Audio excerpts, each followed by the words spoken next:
vamos a comenzar a hablar sobre el mecanismo de acción de un grupo de antibióticos que van a ser los inhibidores de la síntesis de la pared.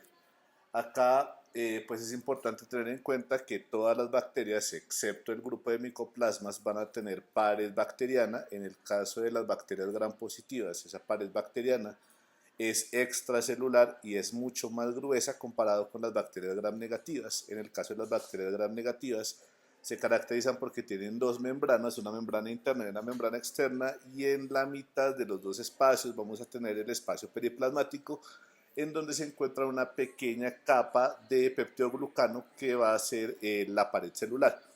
La pared celular es importante para que la bacteria mantenga su forma y sobre todo para que no se estalle. Las bacterias mantienen unas altas concentraciones de cosas dentro de la bacteria y eso hace que mantengan situaciones de hiperosmolaridad con respecto al medio ambiente, de tal manera que la pared pues mantiene a esa bacteria con todo su contenido en su formita, y en caso de ausencia o daño de la pared pues la bacteria se va a estallar. Una característica particular de las bacterias gram positivas es que esa digamos situación hiperosmolar con respecto al medio ambiente va a ser mucho más alta, entre 3 y 5 veces más alta que la del medio ambiente, y eso es mucho más alta que las bacterias gram negativas, por lo que directamente el grupo de antibióticos inhibidores de síntesis de la pared va a afectar más a las bacterias gram positivas que a las bacterias gram negativas. Para la formación de la pared, nosotros vamos a tener que hacer 4 pasos. Entonces, inicialmente vamos a hacer la formación de los precursores dentro del citoplasma. Entonces, acá vamos a tener a la membrana de la bacteria. Esta es la membrana de la bacteria. En este caso, digamos, es una bacteria gram positiva. Y este es el espacio intracelular. En el espacio intracelular es en donde se va a sintetizar los ladrillos de esa pared, que es esta estructura que vemos acá, que se llama el peptidoglucano. Es un peptidoglucano porque va a tener esta parte peptídica que corresponden a 5 aminoácidos. Estos 5 aminoácidos son la L-alanina, esta de acá, el D-glutámico, este de acá que puede ser una L-lisina o una mesodiaminopimélico. El mesodiaminopimélico normalmente en las bacterias gram negativas y la L-lisina en bacterias gram positivas, y los más importantes que son estos últimos dos, que son dos D-alaninas. Esto se sintetiza en el interior de la bacteria y ese proceso de síntesis pues va a requerir una serie de procesos metabólicos complejos y en general ahorita innecesarios para nosotros, en el que se van a formar tanto los aminoácidos, se van a pegar los 5 aminoácidos para formar el péptido.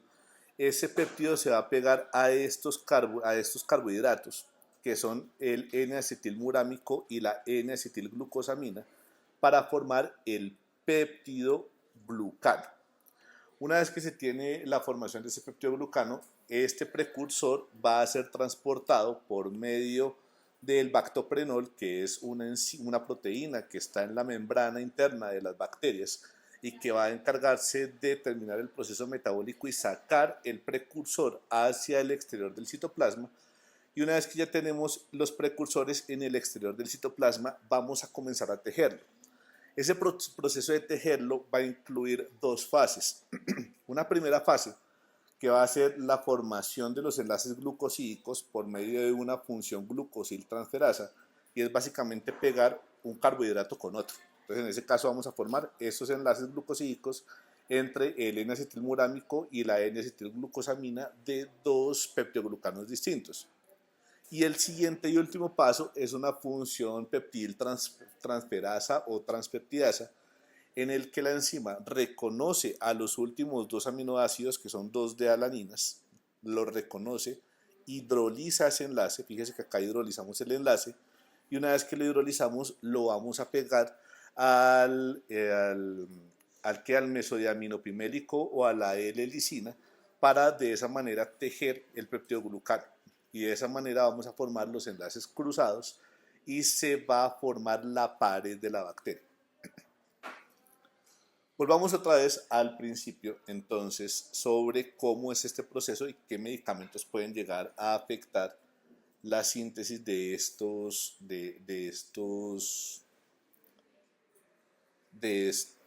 esta pared.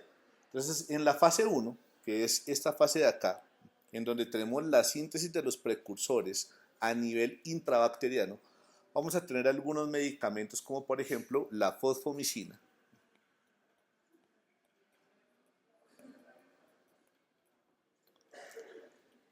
La fosfomicina, cuyo mecanismo de acción básicamente consiste en bloquear a esta enzima, a la enolpiruvato transferasa.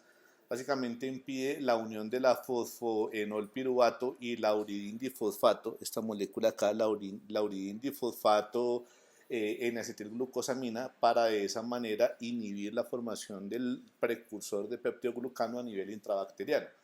Esto tiene la ventaja que es un mecanismo de acción casi que exclusivo de fosfomicina, por lo que no me va a generar resistencia cruzada. Otro medicamento que puede actuar en esta fase final es acá justamente en la formación de las 2-D-alaninas, y son medicamentos que se parecen a las 2-D-alaninas, como por ejemplo la cicloserina, que su función básicamente consiste en que se parece estructuralmente a la D-alanina y va a competir por la formación de la D-alanina, del enlace de alanil-D-alanina al final del peptidoglucano. Y esos son mis dos medicamentos que pueden actuar en la síntesis intravacteriana del peptidoglucano. El siguiente proceso, que es la fase 2, básicamente consiste en que ya tengo el peptidoglucano formado y este peptidoglucano va a salir de la bacteria. Entonces este peptidoglucano va a salir de la bacteria, y para poder salir de la bacteria va a depender de esta enzima que es el bactoprenol. Esta enzima que es el bactoprenol. Este bactoprenol puede ser bloqueado por un grupo de medicamentos como por ejemplo la bacitracina. Entonces, pues al final lo que va a hacer esta bacitracina es que inhibe el transporte de los precursores del peptidoglucano hacia el exterior de la bacteria, pues por lo tanto ya no se va a poder sintetizar nueva pared. Esos son medicamentos que actúan en la fase 2. Ahora, de los medicamentos que actúan en la fase 3 y fase 4, es decir, de estos que me pueden bloquear a esta enzima que tiene esas funciones glucosiltransferasa y transpeptidasa, vamos a tener varias posibilidades. Por ejemplo, hay una molécula que es muy grande y que se caracteriza porque reconoce a las 2-D-alaninas, las reconoce y las bloquea. Claro, al reconocerlas, es una molécula muy grande que reconoce las 2-D-alaninas, pues va a evitar que la transpeptidasa reconozca al peptidoglucano y de tal manera no va a poder utilizar el peptidoglucano. Estos medicamentos que pueden actuar sobre este paso van a ser básicamente la vancomicina y la ristocetina.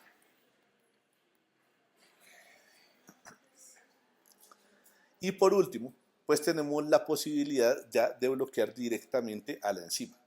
Vamos a tener algunos medicamentos que pueden directamente llegar y bloquear a la transpeptidasa. Esos medicamentos que van a bloquear a la transpeptidasa es un grupo grande y viejo conocido, que va a ser el grupo de los beta-lactámicos. Los beta-lactámicos se caracterizan porque la estructura química del beta-lactámico es estructuralmente muy parecida a la de alanil-D-alanina, de tal manera que la transpeptidasa, que es una parte de una enzima más grande que se llama la PBP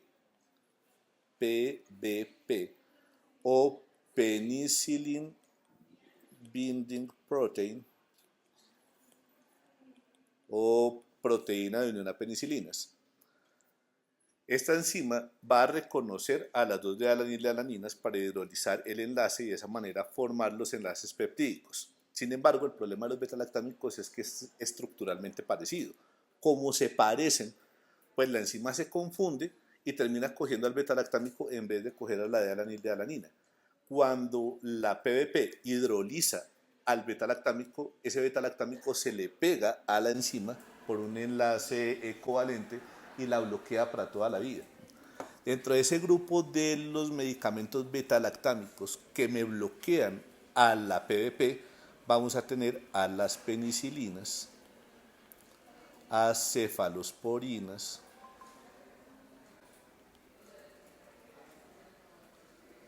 cefamicinas, monobactámicos y carbapenémicos. Todos van a funcionar exactamente igual en el mismo sitio. Eventualmente pueden tener algunas diferencias en cuanto a afinidad, diferencias farmacocinéticas y diferencias en cuanto a resistencia farmacológica.